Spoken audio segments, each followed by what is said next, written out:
ನಮಸ್ತೆ ಸ್ನೇಹಿತರೆ, ಇವತ್ತಿನ ವಿಡಿಯೋನಲ್ಲಿ ಕಂಪ್ಲೀಟ್ ಆರ್ಮ್ಸ್ ವರ್ಕೌಟ್ನ ಮಾಡ್ತಾಯಿದ್ದೀವಿ. ಅಂದರೆ ಬೈಸಿಪ್ ಮತ್ತು ಟ್ರೈಸಿಪ್ನ ಟಾರ್ಗೆಟ್ ಮಾಡ್ತಾಯಿದ್ದೀವಿ. ವಿಡಿಯೋನ ಎಂಡ್ವರೆಗೂ ನೋಡಿ. ವರ್ಕೌಟ್ ಸ್ಟಾರ್ಟ್ ಮಾಡೋಕ್ಕಿಂತ ಮುಂಚೆ ಫಸ್ಟ್ ಸ್ಟಾರ್ಟಿಂಗಲ್ಲಿ ವಾರ್ಮಪ್ನ ನೀಟಾಗಿ ಮಾಡ್ಕೊಳ್ಳಿ. ಅದರಿಂದ ನಿಮಗೆ ಇಂಜುರಿ ಆಗೋ ಚಾನ್ಸಸ್ಸು ಕಡಿಮೆ ಇರುತ್ತೆ ಮತ್ತು ಬಾಡಿ ಪಂಪ್ ಕೂಡ ಚೆನ್ನಾಗಿ ಬರುತ್ತೆ.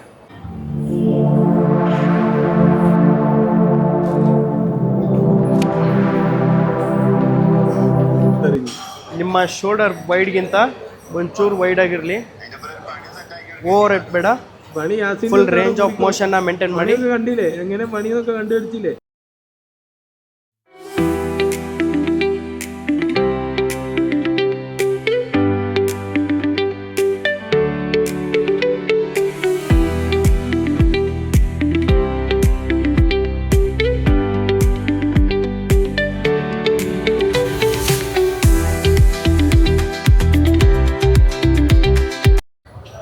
Next variation, cable hammer curl, neutral grip, thumb up position ಇರಲಿ, elbow straight, swing ಮಾಡಬೇಡಿ, controlled, full range of motion.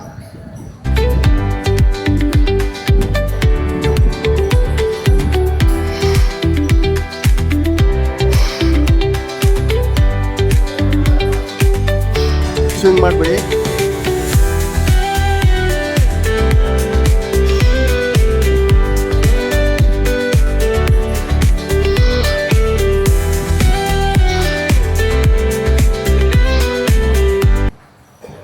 Next variation future curl.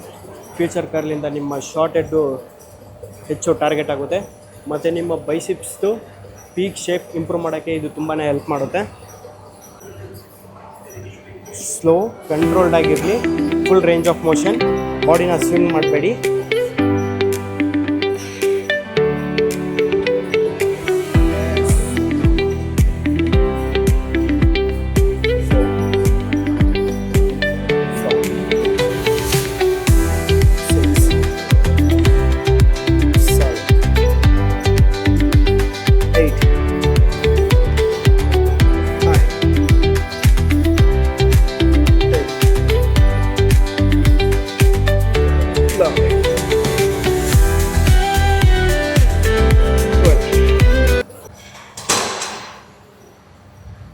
Tricep first variation skull crusher. ಇದು ನಿಮ್ಮ ಟ್ರೈಸಿಪ್ನ ಲಾಂಗ್ ಹೆಡ್ನ ಟಾರ್ಗೆಟ್ ಮಾಡುತ್ತೆ ಮತ್ತು ಟ್ರೈಸಿಪ್ಪು ದೊಡ್ಡದಾಗಿ ಕಾಣೋಕ್ಕೆ ಹೆಲ್ಪ್ ಆಗುತ್ತೆ. ಸ್ಲೋ ಕಂಟ್ರೋಲ್ಡ್ ಆಗಿರಲಿ, elbow moment ಆಗಬಾರ್ದು.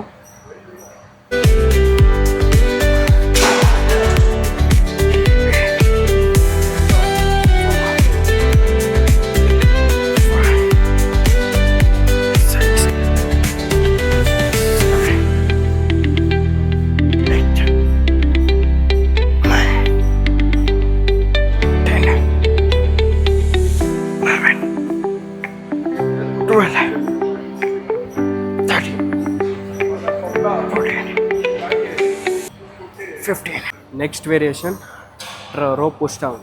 ಇದು ಮೇನ್ಲಿ ನಿಮ್ಮ ಟ್ರೈಸಿಪ್ ಮಸಲ್ನ ಟಾರ್ಗೆಟ್ ಮಾಡುತ್ತೆ. ಅದರಲ್ಲೂ ಔಟರ್ ಟ್ರೈಸಿಪ್ ಹೆಡ್ನ ಹೆಚ್ಚು ಟಾರ್ಗೆಟ್ ಮಾಡುತ್ತೆ. ಕಂಟ್ರೋಲ್ ಇರಲಿ, ಮೂಮೆಂಟ್ ಮಾಡಬೇಡಿ, ಸ್ವಿಂಗ್ ಮಾಡಬೇಡಿ.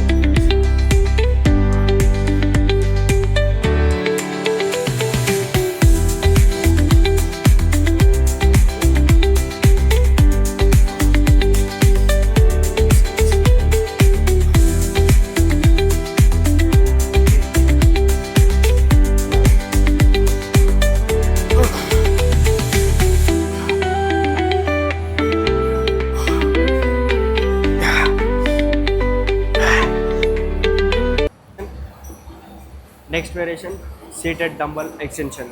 ಇದು ನಿಮ್ಮ ಮೇನ್ಲಿ ನಿಮ್ಮ ಟ್ರೈಸಿಪ್ನ ಲಾಂಗ್ ಹೆಡ್ಡು ಗ್ರೋತ್ ಆಗೋದಕ್ಕೆ ತುಂಬ ಹೆಲ್ಪ್ ಮಾಡುತ್ತೆ.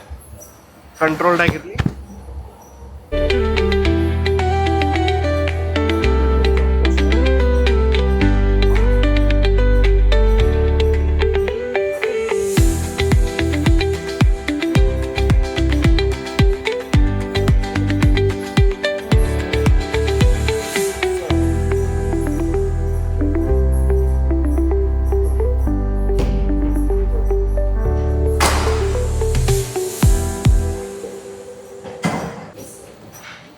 ಇದು ನನ್ನ ಕಂಪ್ಲೀಟ್ ಆರ್ಮ್ ವರ್ಕೌಟ್. ವಿಡಿಯೋ ಇಷ್ಟ ಆಗಿದ್ದರೆ ಲೈಕ್ ಮಾಡಿ, ಸಬ್ಸ್ಕ್ರೈಬ್ ಮಾಡಿ. ಹಾಗೆ ನಿಮಗೆ ಹೆಚ್ಚಿನ ವರ್ಕೌಟ್ ಬ್ಲಾಗ್ಗೋಸ್ಕರ ನನ್ನ ಪೇಜ್ನ ಫಾಲೋ ಮಾಡ್ಕೊಳ್ಳಿ.